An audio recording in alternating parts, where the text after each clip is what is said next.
इस कहानी की लेखिका है सोनिया सैनी। पिछले 4 साल में ये तीसरा ट्रांसफर था।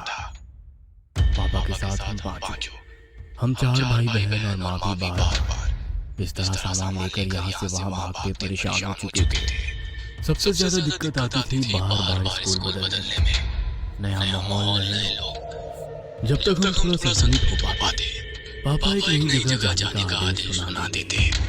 इस बार पापा का तबादला शहर से दूर एक छोटी सी पहाड़ी पर बसे गांव में हुआ था। हम चारों का मुंह लटका हुआ था।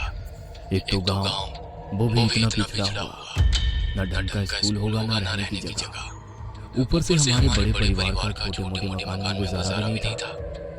पापा ने बताया कि रहने के लिए डाक विभाग की ओर से एक पुराना बंगला तैयार कर दिया गया है, कोई दिक्कत नहीं आएगी। भारी मन से हमने अपना शहर वाला मकान छोड़ा और पहाड़ी के लिए निकल पड़े।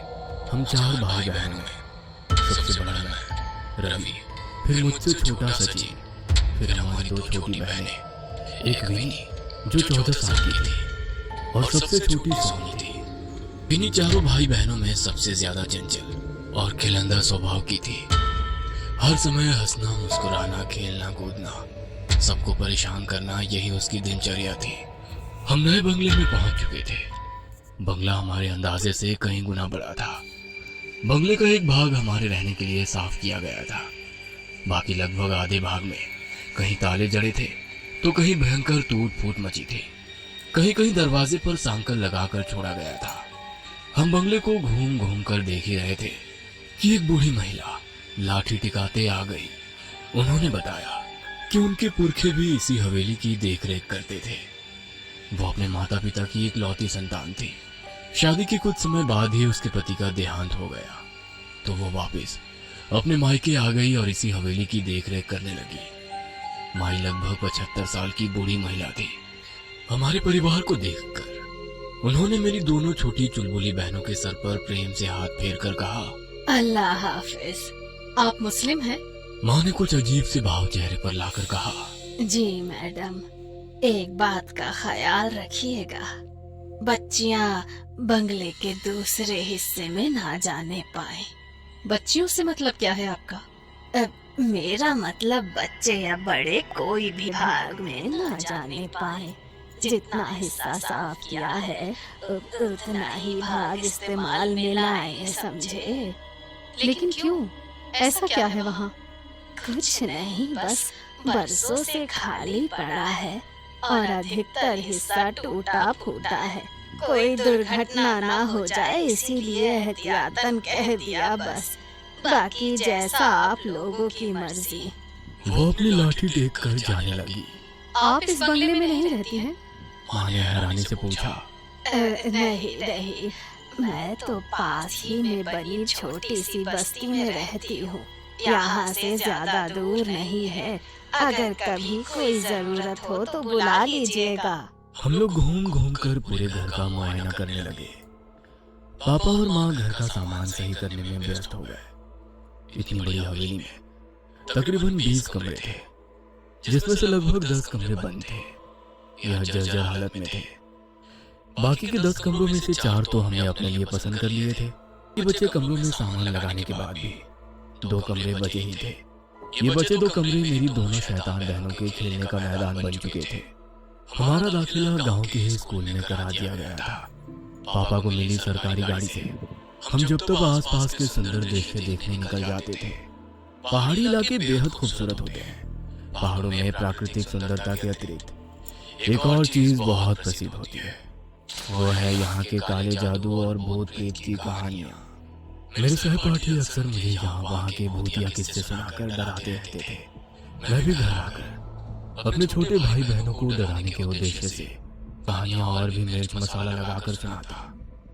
जब वो तीनों अक्सर डर से रोने लगते तो मुझे अपनी जीत का एहसास होता और मेरे चेहरे पर मुस्कान खिल जाती। हमें यहाँ आए अभी कुछ ही दिन हुए थे। मैं छोटे भाई सचिन के साथ क्रिकेट खेल रहा था। मुझसे तीनों बच्चों का ख्याल रखने का बोलकर माँ काम निपटाकर निश्चिंत होकर सोने चली गई थी। दोनों छोटी बहनें भी खाली पड़े कमरों में धमा चौकड़ी मचा रही थी। जाने क्या हुआ, अचानक एक तेज चीख की आवाज सुनाई पड़ी। मैं और सचिन बैट बॉल वहीं फेंक कर तेजी से अंदर की ओर भागे। चीख की आवाज सुनकर माँ भी अपने कमरे से दौड़ती हुई बाहर निकल आई थी। हम दौड़ते हुए हॉल में पहुंचे। वहां कोई नहीं दिखाई दे रहा था। सोनी के रोने की लगातार आवाजें आ रही थी। मुझे समझती देर ना लगी कि सोनी की रोने की आवाज हवेली के दूसरे भाग से आ रही है। मैंने सचिन का हाथ पकड़ा और दौड़ते हुए हवेली के वर्जित भाग में घुस गया। हर तरफ मकड़ी के जाले और ढोल का अंबार लगा हुआ था। सामने देखा तो विनी नीचे बेहोश पड़ी थी और सोनी उसके पास खड़ी जोर जोर से रो रही थी। लगभग उसी समय माँ भी हमारे पास पहुंची।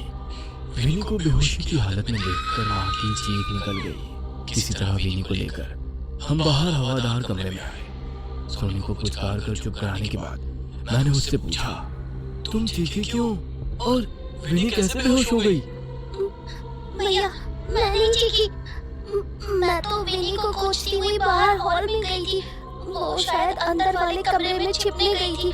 उसकी चीख की आवाज सुनकर मैं भाग कर आई तो वो ऐसे नीचे पड़ी हुई थी।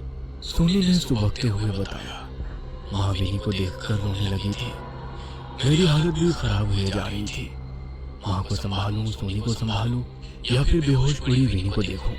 सचिन दौड़कर 2 गिलास पानी लिया। एक गिलास माँ को थमाकर दूसरे से विनी के चेहरे पर छींटे मारे तो वो धीरे धीरे होश में आने लगी। विनी को कुशल मंगल देखकर माँ और सोनी का रोना थम गया था। माँ ने प्यार से विनी के सर पर हाथ रखकर पूछा, क्या हुआ बेटा, तुम बेहोश कैसे हो गई?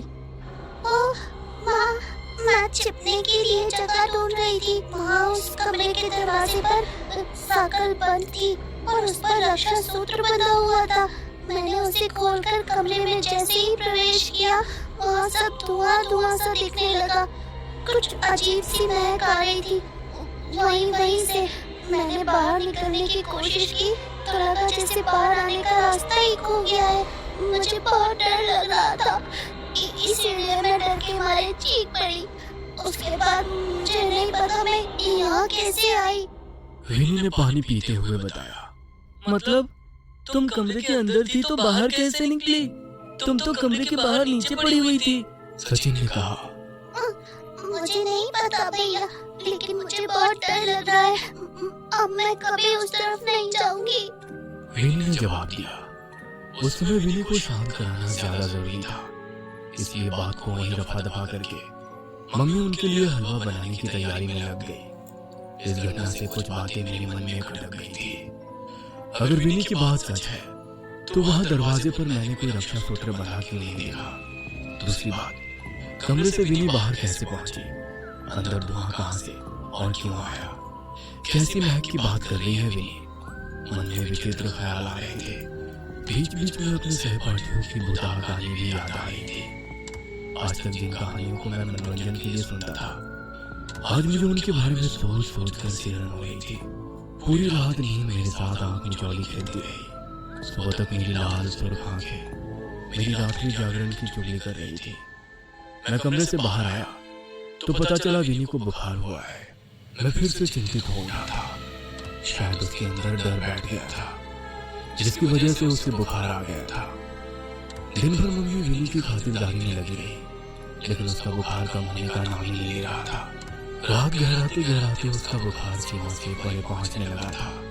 वो बदहवासी में रात भर कुछ बड़बड़ाती रही थी।